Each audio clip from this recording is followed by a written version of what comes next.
Are Saline implants more likely to cause revision surgery? When considering breast augmentation, many wonder if Saline implants are more prone to needing revision surgery than other types.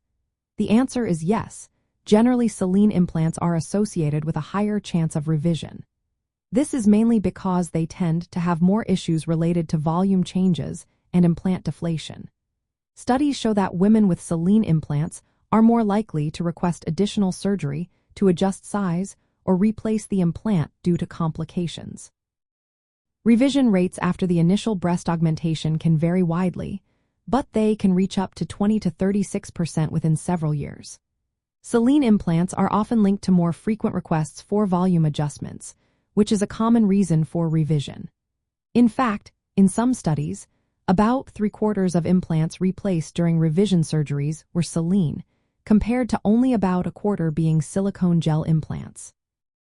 The main reasons for these revisions include capsular contracture, which is the hardening around the implant, dissatisfaction with size, wrinkling or scalloping of the implant, and most notably, implant deflation. Saline implant deflation is a known risk and a common cause for revision surgery. When a Saline implant deflates, the loss of volume is noticeable and usually requires prompt surgical attention. Silicone implants, on the other hand, are less likely to deflate suddenly because they tend to rupture silently, meaning the leak is less obvious. This can sometimes delay detection but results in fewer urgent revisions related to implant failure. Patient preferences also play a role. Some women may choose to undergo revision surgery to change the size or shape of their implants, and Saline implants are often chosen for their feel and aesthetic qualities. Because Saline can be adjusted during surgery, some patients prefer it for that reason, but this also means they might be more likely to seek revision if they are unhappy with the initial results or if complications occur. It's important to remember that the need for revision surgery depends on many factors, including the type of implant, surgical technique, individual anatomy, and aging changes. Capsular contracture and implant malposition are common reasons for revision regardless of whether the implant is Saline or silicone. While many patients do not need revision within 10 years, about 20% may requiring it due to complications or aesthetic changes. Saline implants, because of their higher deflation risk, can contribute to this rate. From a plastic surgeon's perspective, choosing between Saline and silicone involves weighing the risks and benefits.